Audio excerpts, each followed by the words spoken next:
আসান, আমরা সবাই হচ্ছে কি অল্প অল্প করে মানুষের জন্য কাজ করার চেষ্টা করি। এইটারই অংশ। আমরা কেউই কিন্তু প্রফেশনাল ফুটবলার না। আমি আয়মানকে প্রশ্ন করতে চাই যে আচ্ছা, আপনারা চ্যাম্পিয়ন হওয়ার ব্যাপারে কতটা আশাবাদী? আমি আমাদের সেন্ট্রাল স্ট্রাইকারকে আমরা নিয়ে আসছি, গতকালকে আসতে পারে নাই, আর আমি এটাও বলছি আমার কাছে মনে হয় যে এরকম একটা প্ল্যাটফর্ম সবগুলো টিমের জন্য একটা সুযোগ, একটা সুন্দর এক্সাম্পল সৃষ্টি করার। আপনারা যে বারবার আমাদেরকে তারকা বলতেছেন, এতে আমরা কিছুটা বিব্রত। আমি কিন্তু তারকা হইতে গেলে যতটুকু উপরে থাকতে হয় অতটুকু উপরে অন্তত আমি নাই। আমার বিশ্বাস যে আয়মান বা এই রাফসান, আসান, আমরা সবাই হচ্ছে কি অল্প অল্প করে মানুষের জন্য কাজ করার চেষ্টা করি। এইটারই অংশ। আমরা কেউই কিন্তু প্রফেশনাল ফুটবলার না। এখানে ফুটবলের উন্নয়নে আমরা এখানে আসছি এবং ভালো লাগতেছে যে আমি আর আসান হাবিব, ব্যারিস্টার আসান হাবিব, আমরা লন্ডনে থাকতে পাকিস্তানের বিরুদ্ধে বাংলাদেশের প্রতিনিধিত্ব করছিলাম। আপনারা জেনে খুশি হবেন যে পাকিস্তানে আমরা 5-0 গোলে হারাইছিলাম।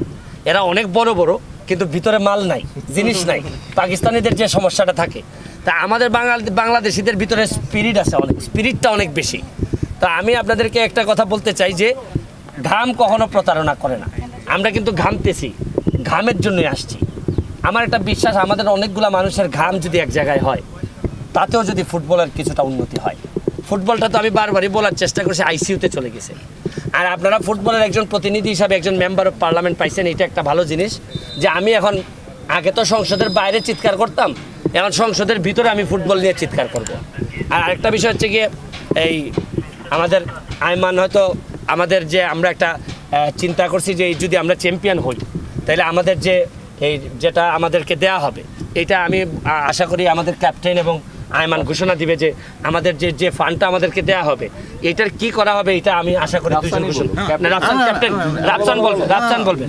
আচ্ছা, সো আমাদের কাছে মনে হয় যে এরকম একটা প্ল্যাটফর্ম একটা সবসময় একটা সুযোগ, একটা আচ্ছা না আমি আসলে জাস্ট এমনি ক্যাপ্টেন, আসলে ক্যাপ্টেন দাঁড়ায় আছে না। সো আমার কাছে মনে হয় যে এরকম একটা প্ল্যাটফর্ম সবগুলো টিমের জন্য একটা সুযোগ, একটা সুন্দর এক্সাম্পল সৃষ্টি করার। তো আমাদের টিমটা ভালো খেলছে এবং আজকে আমরা একটা আরো সুপার পাওয়ার নিয়ে আসছি। ওদিকে ম্যান অফ দ্য ম্যাচ দাঁড়ায় আছে দুটো টিমের।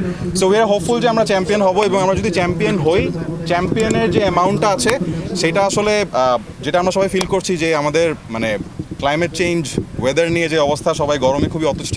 সো আমরা আসলে গাছ লাগানোর জন্য ওই ফান্ডটুকু আসলে ডোনেট করতে চাই আমাদের। সো সবাই আমাদের সাপোর্টে থাকেন যাতে আমরা চ্যাম্পিয়ন হই। এখন আমরা খেলা শুরু কতটা আশাবাদী?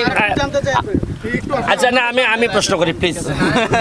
আমি আয়মানকে প্রশ্ন করতে চাই যে আচ্ছা, আপনারা চ্যাম্পিয়ন হওয়ার ব্যাপারে কতটা আশাবাদী? আমি গতকালকে খেলার পরে অলরেডি সবাইকে বলছি যে গতকালকে তো 2টা ম্যাচ আমরা ফাটাফাটিভাবে জিতছি।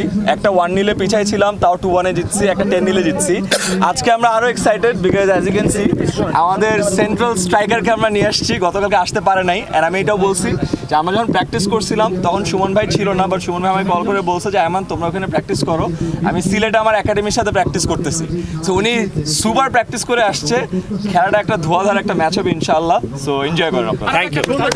হ্যাঁ ও আচ্ছা, আমি প্রশ্ন করতে চাই যে আয়মানকে আমি প্রশ্ন করতে চাই, 10 মিনিট স্কুল থেকে শুরু করে বিভিন্ন জায়গায় আপনার ব্যাপক বিচরণ, তো ফুটবলের বিষয়ে যে টানটা, এইটা শুধু কি আপনার পার্সোনাল প্র্যাকটিস পর্যন্তই থাকবে আর সেলিব্রিটি লিগ পর্যন্তই থাকবে, নাকি এর পরেও আপনি ফুটবল নিয়ে কাজ করতে চান? সুমন ভাই, আমার নেশা হলো ফুটবল, পেশার খাতির এখন শিক্ষকতা করি। আচ্ছা, আপনি যদি আমাকে কোনো কাজে নিয়োজিত করতে চান, সবার সামনে কথা দিচ্ছি আমি আছি। Thank you.